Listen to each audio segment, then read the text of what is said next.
Our golden eggs boy rooster is back, baby! Season 2 of Dandadan kicks off with the foot on the gas and a full speed kick to common sense. What looked like a chill soak in a hot spring quickly turns into a dark, twisted ritual courtesy of a bunch of freaks. But hold on, don't get ahead of yourself. Grab a snack, get comfy, and let's get this thing started. We pick up right where we left off. Momo butt naked in a hot spring that's got nothing relaxing about it because 5 creeps, and I mean real creeps, are surrounding her like they've never heard of consent. But then, surprise backup! Turbo Granny jumps out of nowhere. Turns out she'd been hiding in Momo's backpack the whole damn time, spying on everything. With her overpowered abilities, Turbo Granny blows the entire onsen to hell. The cops show up, chase off the guys, who, by the way, are none other than members of the Keto family, the most influential bunch in town. And with her creep-sensing radar, the granny instantly calls out something fishy. Gigi's house, it reeks of blood. Meanwhile, Okarun and Gigi get an unexpected visit from, guess who? The Keto family themselves. These psychos hate being lied to. Okarun barely escapes getting wrecked by guessing Gigi's favorite soccer team. But Gigi isn't so lucky. He says no girls have ever been over to his place, even though Momo's clearly been there. Cue the matriarch losing her absolute shit. On the other side of town, Momo and Turbo Granny head to the shrine of the Great Serpent, a place where centuries ago, villagers used to worship a divine creature said to live inside the volcano.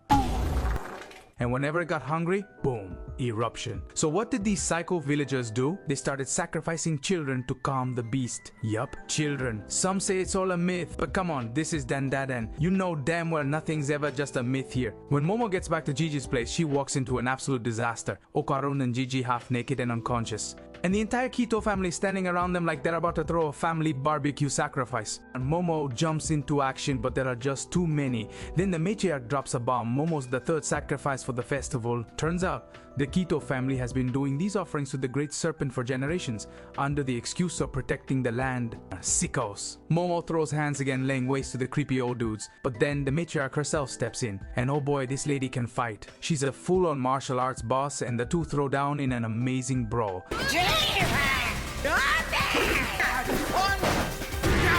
Momo ends up in the sacrificial chamber, and the floor turns into some wild quicksand trap. She fights to stay above, but just when it looks like it's game over, boom! Okarun and Gigi are back in action to save her. Still, everyone ends up falling deep into the bowels of the mountain. And there, in the dark, Gigi lands on something huge, warm, and wet. It's the body of the Great Serpent. The creature wakes up, turns to them, and lets out a monstrous roar. Turns out the legend is kinda true, because it turns out that this thing isn't a divine snake, but it's a damn akuragari, a giant man-eating worm, a death worm.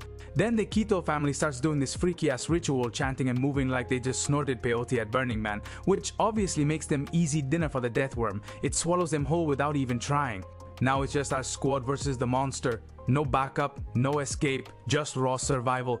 They're in the literal center of hell, face to face with a thing that shouldn't even exist, but it does, because Dandadan. And when things go off the rails, they go all the way. And this is just the beginning. Something even more sinister is heading toward our squad, and the next episode is bound to go nuclear. So, what do you think? Let me know in the comments. I'll be reading all of them. Drop a like if you enjoyed the video, smash that subscribe button, and I'll see you in the next one. Peace out!